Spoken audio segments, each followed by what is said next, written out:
بسم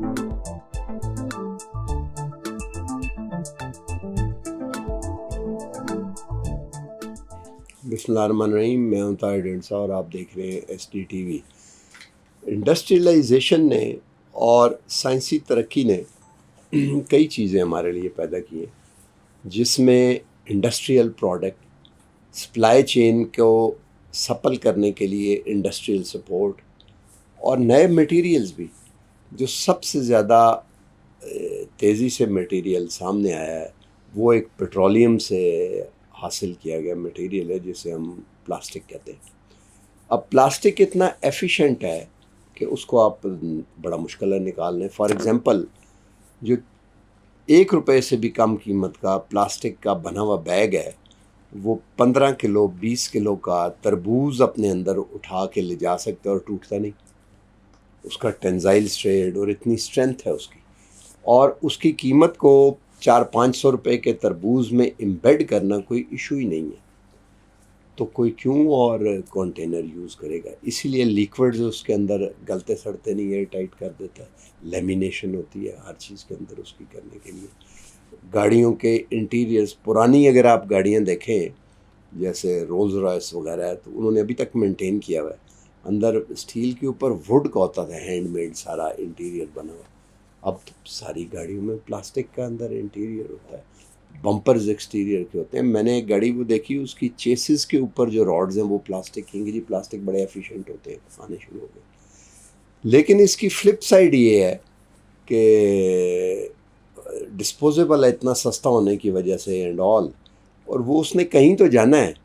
الٹیمیٹلی جو shopping bags ہیں وہ ہمارے واٹر باڈیز میں چلے جاتے ہیں اور پولیوٹ کرتے ہیں، اور الٹیمیٹلی جو کچرا گاربیج کولیکٹ ہوتا ہے گھروں سے اور آل ادر پلیسز سے، اس کو پھر جلایا جاتا ہے، اور وہ جو پلاسٹک فیومز ہیں وہ کارسوجنیرک ہیں اور آل دیٹ، وہ ہوا میں چلے جاتے ہیں اور سب اس سے نقصان ہوتے ہیں۔ پولوشن کا ایک بڑا حصہ اب پلاسٹک ہو گئے۔ اب بہت سا گاربیج جو آرگینک ہے، سبزیاں کٹی ہوئی کا حصہ، پھل کے چھلکے اور اسی طرح کی اور چیزیں، انہوں نے تو اگر پھینک بھی دیں اوپن میں تو وہ گل سڑ جاتا ہے، بایو ڈیگریڈیبل ہوتا ہے۔ یہ بایو ڈیگریڈیبل نہیں۔ آپ دیکھیں کسی، اگر آپ لائف سائٹ پہ جنگل میں یا کہیں واک کرتے ہیں، تو اگر کوئی جانور جو مردہ پھینک جائے، اگر کوئی آ کے جو مر گیا اسے ذبح نہیں کر سکے، تو ایک دن کچھ دن تعفن ہوگا، پھر ختم ہو جائے گا، پھر ہڈیاں بھی گل سڑ جائیں، ختم ہو، بایو ڈیگریڈیبل، دوبارہ وہ شامل ہو جاتا ہے۔ اب کیونکہ یہ مین میڈ پولوشن ہے، اس کو اب کس طرح ختم کیا جائے یا اس سے نپٹا کس طرح جائے؟ اس دفعہ کا جو environment day, world environment day, جو کہ منایا گیا 5 تاریخ کو جون کی، اس کا سلوگن تھا کہ بیٹ دا پلاسٹک پولوشن۔ یہ نہیں انہوں نے کہا کہ اینڈ دا پلاسٹک، انہیں پتہ اینڈ تو نہیں ہو سکتی، بیٹ اٹ، کوئی بیلنس کریٹ کرنے کے لیے۔ تو آج ہمارے ساتھ ہیں ڈاکٹر محمد عرفان خان صاحب، آپ اسلامک یونیورسٹی میں ڈین رہے ہیں سائنسز کے، اور ویسے بھی بڑا ان کا وسیع تجربہ ہے اس گرین یوتھ موومنٹ میں، اور ان سے پوچھتے ہیں ڈاکٹر ویری وارم ویلکم۔ تھوڑا سا ہمیں بتائیں اس پہ کہ کیا کیا جائے۔ اچھا، آپ کا جو بڑا کمپریہنسو انٹرو تھا نا، اس کو تو بڑے شارٹ طریقے سے سمٹا جا سکتا ہے کہ جو آپ نے کہا نا کہ اینڈ دا پولوشن نہیں، بیٹ دا پولوشن ہے، آ تو گئے ہمارے اس میں۔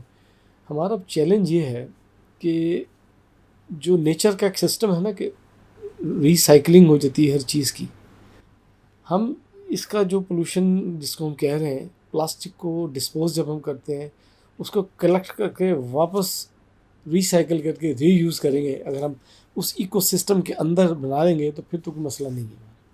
اب یہ ہمارے اس ایکو سسٹم میں اس طرح شامل نہیں ہوتا، باہر جا رہا ہے۔ تو وہ جو نیچر کا پرنسپل ہے نا، کیونکہ نیچر کی جو ڈکشنری ہے اس میں تو ویسٹ کا لفظ ایگزسٹ ہی نہیں کرتا، وہاں تو ہر چیز ریسورس چاہیے۔ تو یہی جس کو ہم ویسٹ کہہ رہے ہیں، اسی کو ہم ریسورس ریکوری کہتے ہیں۔ چائنا بڑا اس میں ایڈوانس جا رہا ہے ریسورس ریکوری میں اس وقت سارا، اور بہت ساری جگہ جہاں انڈسٹری کی آپ نے بات کی ہے، تو وہ بھی یہی کہ ایک انڈسٹری کا جو ویسٹ ہے وہ دوسری انڈسٹری کے ریسورس کا کام کر رہا ہے، جس کو انڈسٹریل سمبایوسس کا نام دے رہی ہے۔ اور یہ جو ہم اربن ڈومیسٹک، جیسے بھی آپ نے تربوز کی مثال دی ہے، تربوز کے یہاں تو دہی دودھ بھی پلاسٹک کی تھیلیوں میں لے کے آتے ہیں لوگ۔ تو وہ سب بھی اسی طرح ہے کہ اس کو ہم اربن اسیمولیشن کہہ رہے ہیں کہ جو ویسٹ ہمارا جس کو ہم کہہ رہے ہیں جنریٹ کر کے اسی اندر سسٹم میں، جیسے نیچر میں ایک پودا ہے، ایک جانور ہے، وہ مر گیا، وہ اندر ہی گل سڑ گیا، بایو ڈیگریڈیبل ہو گیا. اب وہ بایو ڈیگریڈیبل تو نہیں ہے ہی پلاسٹک، لیکن انڈسٹریل جو انوویشنز ہیں ہمارے پاس، جو ٹیکنالوجیکل انوویشنز ہیں ہمارے پاس، اس سے ہم اس سے وہی پرنسپل بایو ڈیگریڈیبل کا لے کے اس کو دوبارہ ریسائیکل کے پھر دوبارہ ری یوز کر سکتے ہیں. اور یہی میرے خیال سے سب سے بڑا چیلنج ہے. اس کے لیے تو بڑا بیہیویئر چینج چاہیے. دیکھیں آپ نے جو بات کی ہے یہ پہلے آپ کا خیال بنا ہوگا ایجوکیشن کے ذریعے، پھر اس خیال سے آپ نے اس کو اڈاپٹ کر کے کام کیا ہوگا، پھر آپ کی عادت بنی ہوگی، پھر آپ کا کریکٹر بنا ہوگا، پھر اس سے یہ ڈیسٹنی اچیو. یہ 5-6 اسٹیپ ایسے ہیں جو کہ انکلکیٹ کرنے پڑیں گے. تو یہ یوتھ ہماری 65% یوتھ ہے پڑھ لے، تو کیسے کیا جائے؟ دیکھیں اس وقت یوتھ کی جو موٹیویشن جاری ہے، جو ہم یونیورسٹیز میں حال دیکھ رہے ہیں، خصوصاً میل جو ہمارے بچے ہیں، وہ یونیورسٹیاں خالی ہوتی جا رہی ہیں ہماری. اور وہ ساری یونیورسٹیاں جو ہے نا وومن یونیورسٹیاں بن گئی ہیں. اسپیشل تو بنائی تھی جو ہم نے، وہ بنی تھی، لیکن جو ہماری مین اسٹریم بھی تھی وہاں بھی میجورٹی بچیوں کی ہے. وہ سب اسی اس میں ہے کہ ایز ارلی ایز پاسبل جو ہے نا ہماری کوئی فائنینشیل اکنامک انڈیپینڈنس ہو جائے، ارننگ ہینڈ ہو جائے. اس کے چکر میں شارٹ کٹ ہوتے ہیں، مختلف کر رہا ہے، کوئی یہ سوشل میڈیا کے پلیٹ فارم کو ٹک ٹاک پہ لگے میں، کوئی ادھر لگے میں. اس میں بھی اگر ہم یوتھ کو تھوڑا سا موٹیویٹ کریں، جس میں ظاہر اویئرنیس سے اسٹارٹ ہوگا، اور ان کو ہم یہ دیں کہ یہ ویسٹ نہیں ہے، ریسورس ریکوری جو ہے that can generate economic benefits, financial benefit. It's a black gold business کہتے ہیں جو لوگ. ہمارے یو ایس کے جو سیکنڈ بش جونیئر تھے، ان کی جو بیگم صاحب ہیں لورا بش، بہت بڑی وہ ویسٹ مینجمنٹ کمپنی کی مالک ہے. وہ بہت بڑا ان کا بزنس ہے سارا. ہمارے یہاں پاکستان کی مثال تھی جو ٹیکسٹ بک میں آئی، کراچی کی کچرا ماسی، ٹھیک ہے، وہیں شروع ہوا. اختر حمید خان تھا مرحوم نے جو شروع کیا کہ 1 روپے کا تھیلا لے لیں آپ کچرے کا، واپس دیا. کئی اور پروجیکٹس ہم نے ایسی کی کہ جو بچے جو اس کے ایونجر پھرتے ہیں، ان کو کہا کہ تم لے کے تو آؤ گے ادھر، لیکن یہ ہماری جگہ، یہاں پہ ان کو سیگریگیٹ بھی کر لو، اور اس کے بعد ہم تمہیں اتنے پیسے دے دیں گے. تو وہ بھی ادھر آ گئے. تو یوتھ میرا خیال ہے اس کو ہم تھوڑا سا موٹیویٹ کریں کہ یہ ریسورسز ہیں جس کو آپ ضائع کر رہے ہیں. اس ریسورسز کو پہلا بیہیویئر چینج تو آئے گا جس کو ہم کہتے ہیں ایٹ سورس ایگریگیشن کا، جو ہمارے یہاں تو بھی انڈسٹریل بڑی جگہ پہ نہیں ہے، لیکن جو ہم یورپ میں جائیں، خاص کر سویڈن، بیلجیم، جرمنی وغیرہ میں، تو میرا ذاتی مشاہدہ ہے کہ وہاں بازار میں جب آپ ویسٹ بن لیتے ہیں، وہ بن ہی جو ہے کمپارٹمنٹلائزڈ ہے. 3 والے تو بڑے کامن ہیں، گول بنا ہوا ویسے تکون بن کے 3 پورشن اس کے بنے ہوئے، اور اس میں ہے ادھر کہ آپ نے ادھر ڈالنا ہے، اس میں آپ نے ڈال دیا کوئی شیشہ ویشہ پلاسٹک ادھر ڈالنا، وہ جو چھلکے ولکے ادھر ڈال لیں. وہ کمپوسٹ کرنے کے لیے بہت بڑے بڑے سینٹر بھی نہیں ہیں، انہوں نے ڈبے بنا کے رکھے ہوئے ہیں، اسی میں بھرتے ہیں. تو گھر میں چھوٹی موٹی کچن گارڈن گملے بھی رکھے، تو اس میں بھی آرگینک جو ہے وہ فرٹیلائزر یوز کر رہے ہیں ساری ایز اے ریسورس. اگر وہی پیکٹ وہاں سے جا کے خریدیں تو وہ 10 سے 15 یورو کا آتا ہے. وہ گھر میں ہی اس ڈبے سے بناتے ہیں اور اس میں یوز کر رہے ہوتے ہیں. یہ چھوٹی موٹی جو ہے ٹماٹر، دھنیا، مرچی ورچی، تو عام کچن گارڈننگ کا پہ ٹرینڈ ہے کہ کھڑکی کے باہر دیکھیں تو وہ روڈ میں لگے ہوئے لمبے لمبے وہ گملے ان کے رکھے ہوتے ہیں. تو اس میں یہ چیزیں آ رہی ہیں. تو وہ بیہیویئر چینج تو پہلی چیز ہے اس میں، کہ ہم بیہیویئر چینج اس وقت ہوگا جب ہم سینسٹائز ہوں گے.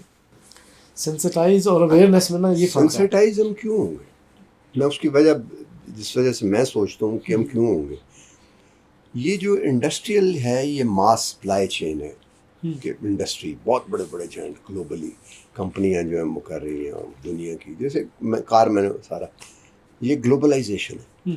جو آپ بات کر رہے ہیں کہ جو کچن میں رکھا ہوا کر رہا ہے وہ لوکل سارٹ آؤٹ کریں، یہ تو اینٹی گلوبلائزیشن ہے. جو انڈسٹریل مشین ہے گلوبل، وہ تو اس سے ٹکرا رہی ہے. نہیں، وہ آپ اس کو کیسے روکیں گے؟ صرف یہ ہے کہ وہ انڈسٹریل مشین جو ہے وہ چاہتی ہے کہ جو ان کے ہیزرڈز ہیں ان کو کوئی کرتا رہے، بٹ صرف اتنا انٹرسٹ ہے کو کیونکہ ٹینیبل نہیں رہتا اینڈ آل دیٹ.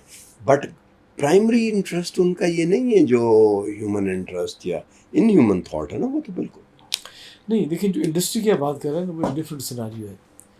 وہاں پر تو بہت بڑا ہو رہا ہے کہ وہاں تو اپنے ویسٹ کو، میں نے خود یہاں ہتار میں بھی یہاں بھی دیکھا ہے، وہ تو ہر قسم کے ویسٹ کی جو ہے نا سیلنگ ہو رہی ہے، ریسائکلنگ ہو رہی ہے، بہت سارے کر رہے ہیں. ہاں، ریسائکلنگ کی انڈسٹری ڈیولپ کرنے کی ضرورت ہے ہمارے جیسے بڑے پاپولیشن والے ملکوں میں. لیکن وہ جو بیہیویئر کی میں بات کر رہا ہوں وہ ہے جس کو ہم یہ سوک سینس میں کہہ رہے ہیں، یا یہ ہمارے اربن ویسٹ مینجمنٹ کی بات کریں، ڈومیسٹک ویسٹ مینجمنٹ کی بات کریں، یہاں اس میں وہاں بیہیویئر سے زیادہ ان کو تو پیسہ پتہ ہے کہ بھائی یہ میرا ریکور ہو رہا ہے، میں تو اتنے پیسے بھیجوں گا، پلاسٹک کاٹ رہے ہیں، بے شمار چیزیں کاٹ رہے ہیں، اس سے یہ مختلف گریڈ کے بن رہے ہیں، وہ گریڈ 1 گریڈ آپ بات ٹھیک ہے. ایک بات اور مجھے بتائیں، یہ میرا اپنا تجربہ بھی ہے کہ جس وقت مجھے اچھی نیند آئی ہو، میں نے صبح واک شاک اچھی کی ہو، ناشتہ اچھا کیا ہو، رات کو میں صحیح سویا ہوں، اور کام میرا جو ہے وہ پائل اپ نہیں ہوا ہوا، بلکہ جو کام میں نے کرنا ہے وہ جا کے وہ کر رہا ہوں، تو چھوٹی چھوٹی چیزیں غصہ بھی نہیں آتا، کوئی فقیر مانگے تو اس کو آپ ڈانٹتے بھی نہیں، اور چیز ریسائیکل جو ہے وہ اپنا کپ بھی خود دو. جس دن آپ بہت تھکے ہوں اور آپ کے کام سارے جیپرڈی میں ہوں، ریلی ہوئے نہیں ہو رہا، اور آپ کو یہ کیسے ہوگا کرنے کا، اس وقت یہ چھوٹی چھوٹی وہ لمحات ایسے ہوتے ہیں جب کوئی چھلکا آپ کا اپنا آپ کی گاڑی میں یا باہر بھی وہ گر جاتا ہے. تو اوور آل ویل بینگ جو ہے ایک خاص پتہ نہیں کس لیول پر، بٹ کیے بغیر آپ یہ بیہیویئر جو کہ ایک طرح کا آئسنگ ہے کیک کے اوپر، یہ تو آپ نے ایک اچھے کپڑے پہن کے کالر میں پھول لگایا، آپ کیسے سکھائیں گے یوتھ کو؟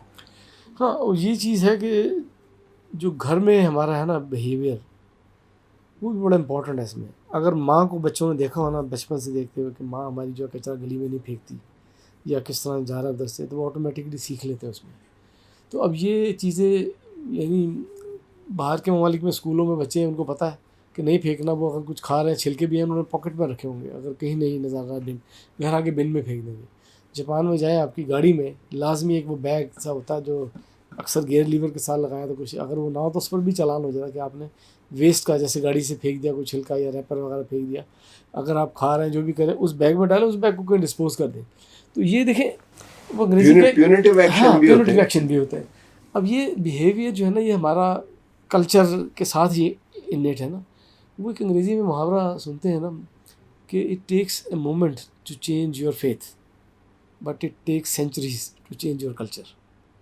تو یہ ٹیکنالوجیکل انوویشنز موجود ہیں اس کو مینیج کرنے کے لیے، ریسائیکل سب کچھ کرنے کے لیے، سائنٹیفک ایویڈنس موجود ہیں، لیکن یہ جو کلچرل چینج آنی ہے نا یہ ایک دم نہیں آئے گی. اس میں میرا خیال ہے ایک دو نسلیں لگ جائیں گی. کہاں سے شروع کیا جائے؟ کہاں سے؟ یہی کہ آج کی جو پہلے تو مجھے یاد ہے، مجھے اپنا گھر یاد ہے جب میں بچہ تھا، ہم نے ایسے کیا، تو جو چیزیں لینے جاتے تھے تھیلی جاتی تھی ساتھ، بالکل جاتی، اور جو چارپائیاں یا جو بیڈ ہیں جس پہ آپ سوتے تھے وہ صبح صبح جھاڑ کے اور طے کر کے رکھ دیے جاتے تھے. اگر اس پہ کوئی بیٹھے تو کبھی نہیں تھا ہوتا کہ تکیے والی سائڈ پہ وہ پاؤں رکھے، ہاں ناممکن ہے. تو گھروں میں تو یہ جو آپ کہہ رہے ہیں کہ اب کرنا چاہیے، یہ مہمان آ جائے وہ پاؤں والی سائڈ میں بٹھانے کے لیے سوال ہی نہیں پیدا ہوتا اس کو.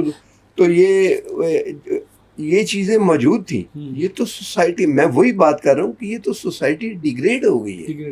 اس میں دیکھیں نا یہ کوئی نئی لرننگ نہیں کرنی ہے. میں بات کر رہے ہیں یہ اس وقت یہ چیزیں اویلیبل نہیں آئی تھی، منہ کو نہیں لگی تھی یہ پلاسٹک سب آنے کے جو شاپوں کے اوپر کا ہے، تو لہٰذا ہم اسی اپنے سسٹم پہ جا رہے تھے جو ہمارا تھا. یہ جنہوں نے ٹیکنالوجیکل انوویشنس کے ذریعے یہ چیزیں پولیمر کی سائنس نے بڑا ڈیولپ کیا، یہ چیزیں آنا شروع ہوئیں، تو اب صرف وہی نہیں ہوا، اور اس میں دیکھنا جدت اور بھی کئی جگہ آئی. اب آپ سوچ نہیں سکتے تھے گھر بنا لیں آپ لکڑی کے بغیر، آج بن رہے ہیں، کیونکہ چھتیں بھی لکڑی کی نہیں ہیں، دروازے بھی نہیں ہیں، کھڑکیاں بھی المونیم کی ہیں، وہ بھی فلیش بورڈ آ گئے ہیں. آپ کا فرنیچر جو ہے ملٹیپل ٹائپ مٹیریل آ گیا جس میں پلاسٹک شامل ہے. یہ ہم کرسیاں جن پہ بیٹھے ہیں کوئی بھی لکڑی نہیں ہے، تو وہ ہر جگہ پلاسٹک نے ریپلیس کیا اور ایک کنوینئنٹ اور ایک ایفیشینٹ ہو گیا وہ سارا. تو وہ جب ایک سہولت مل گئی لوگوں کو تو اس نے سہولت میں بڑی جلدی اڈاپٹ کیا. آپ کا کیا میسج ہے ویسے اب اس بیہیویئر چینج اور یہ ساری جو ایک یہ ایشو ہے اس کو لے کے، کیونکہ ٹینیبل تو نہیں ہے، کیونکہ جلانے سے ایک تو زہر پھیلتا ہے، اور دوسرا یہ ہے کہ لوکل ایریا میں بھی گلوبل ٹیمپریچر چینج ہوتا ہے جہاں لوگ جلاتے ہیں، اور تیسرا جو ہے وہ کلائمیٹ چینج کی وجہ سے آپ دیکھ ہی رہے ہیں کہ بہار اس دفعہ 2 مہینے تاخیر سے آئی ہے. ابھی جون میں بھی دیکھیں وہ والی گرمی نہیں ہے جو ہوتی تھی، وہ نہیں، آگے ہوگی شاید، آگے ہوگی، ہو سکتا ہے پھر سردیاں آگے چلی جائیں. وہ جو مونسون ہمارا آتا تھا جولائی کے پہلے میں، وہ چلا گیا اگست ستمبر میں، ستمبر اکتوبر فلڈز آ رہے ہیں پچھلے کئی سالوں. اب جو ساون کے جھولے ہیں وہ بھی ستمبر میں پڑیں گے. ہاں ایسے ہی ہے. تو یہ میسج تو یہی ہے کہ ہمارے یہاں قوم کو جو ہم کہتے ہیں نا کہ اویئرنیس تو بہت ساری چیزوں کی ہوتی ہے.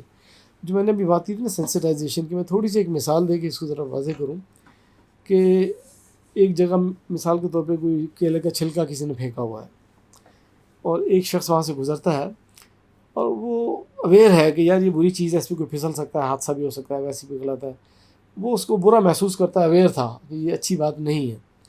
ایک دوسرا شخص آتا ہے, وہ دیکھتا ہے, وہ صرف محسوس نہیں کرتا, وہ اس کو اٹھا کے سائڈ پہ رکھ دیتا ہے. اس کو میں کہتا ہوں یہ سینسیٹیو تھا, اس نے اس کا احساس کیا. پہلے جو والا تھا اس کو صرف آ گئی تھی. تو جب تک ہم یہ احساس ڈیولپ نہیں کریں گے نا کہ یہ ویسٹ جو ایک تو آپ کا ریسورس ہے, دوسرا اگر اس کو آپ ریسورس کو پراپرلی مینیج نہیں کریں گے تو آپ کے لیے بیماریوں کا گڑھ ہے, آپ کے لیے مسائل کا گڑھ ہے. یہ اتنا پائل اپ ہو جائے گا کہ پھر آپ سے مینیج ہی نہیں ہوگا, نہ انڈسٹری کرے گی. سوسائٹی میں تھا 30-40 سال پہلے یا 30 سال سے زیادہ پہلے, میں نے امتحان میٹرک کا شاید پاس کرنے کے لیے ایک مضمون پڑھا, چراغ حسن حسرت کا لکھا ہوا, اس کا نام ہی تھا کیلے کا چھلکا. میں نے بھی یاد, مجھے بھی یاد. آپ نے بھی پڑھا ہوگا. اس کا مطلب ہے کہ جو کنٹمپریری رائٹر تھے اس وقت کے, وہ سینسیٹیو تھے, ویژنری تھے, بہت سارے اس چیز ویژنری تھے. تو یہ تو ڈیگریڈ ہوا. تو چلے ہمارا پورا ایجوکیشن سسٹم میں تعلیم ادھر آئے, تربیت تو ویسے ختم ہو گئی نا. تعلیم و تربیت ایک میگزین ہوتی ہے, ہاں ہم نے پڑھا بچپن میں اور ویسے ہی اکٹھا چلتا تھا. اب تعلیم بنا تربیت کے تو بس وہی ہے کہ ایک روبوٹس بن رہے ہیں نا, کہ آپ یہ کر لیں وہ کر لیں, انجینئر بن جائیں, ڈاکٹر بن جائیں, کہیں بھی اس میں آ جائیں. تو تربیت ہماری اوور آل گھروں سے بھی ختم ہوئی ہے. والدین بھی اپنے اپنے مصروفیات, جو ہمارا لائف اسٹائل ہے خاص کر اربن کلچر میں ہمارے یہاں, ان کی بھی توجہ نہیں ہے. اور اسکول کالج ویسے ہی کمرشلائز, آپ نالج اکانومی کی بات کرتے ہیں, اب تو میں کہتا ہوں نالج کمرشلائزیشن کا دور ہے یہ. وہ پر کریڈٹ آور کے حساب سے آتے ہیں. ہمارے تو استاد دیکھتے نہیں تھے, چھٹی ہو گئی نہیں ہو گئی گھنٹی, بچے نے کام مکمل کر لیا, یہ سیکھ لیا ہے, تو نہ اس کی چھٹی نہ ان کی چھٹی. اب تو وہ گھڑی پہ چلتے ہیں ہماری بلا سے, یہ میرا ٹائم تھا, یہ میرا پیریڈ تھا, یہ میں نے اپنا لیا, کسی کو آئے نہ آئے کہیں ہو. خصوصی طور پہ وہ جو چیز تھی نا, وہ بڑی معاشرے سے ہمارے مادہ پرستی کی جس طرح لہر چلی, اس میں یہ مٹیریلسٹک ہماری کیپٹلزم ہاں سمپلی. تو اس کے اگینسٹ جب تک ہم ختم تو نیا, تو پتہ نہیں کامونزم ریپلیس ہو گئے, ہوتا ہے یا نہیں ہوتا. بٹ یہ جو سائڈ پہ ہمیں تھوڑے تھوڑے جو ہیں یہ پیچ ورک کرنے کی ضرورت ہے, اور لوگوں کو سمجھائیں. بہت بہت شکریہ. تو باٹم لائن یہی ہے کہ انسانی سطح پہ اٹھ کے ہمیں یہ سوچنا ہوگا, common one humanity one Globe جیسے سوچتے ہیں, اور سینسٹائز لوگوں کو کرنا ہے, کیونکہ الٹیمیٹلی جو آپ کریں گے وہ آپ تک ضرور لوٹ کے آئے گا, جسے وہ کرم بھی کہتے ہیں, اور وہ سب کچھ جسے کہا جاتا ہے. اور یہ اسی طرح ہی ہے جیسے ہم یوز کر رہے تھے کہ آپ کے ذہن میں ایک خیال آتا ہے, پھر اس خیال سے ایک وہ آئیڈیا آگے آپ اس کو وہ کر گزرتے ہیں, پھر جب آپ کر گزرتے ہیں تو دوبارہ کرتے ہیں, تو پھر وہ آپ کی عادت بن جاتی ہے, اور وہ عادت جب آپ اڈاپٹ کر لیتے ہیں تو وہ پھر آپ کا کردار کریکٹر بن جاتا ہے, اور کریکٹر جو ہوتا ہے وہ آپ کی ڈیسٹنی ہوتی ہے. تو یہ اپنے ہاتھ سے ہے, دوزخ اپنے ہاتھ سے ہے اگر آپ نے کرنا ہے. تو یہ سمجھانے کی ضرورت ہے ان سٹیپس میں, اور اگر ٹیچرز جیسے کہ ہمارے مہمان آئے تھے سمجھائیں گے تو شاید سمجھ آ بھی جائے. آج تک کے لیے اتنا ہی, ملتے ہیں اگلے پروگرام میں. اللہ حافظ.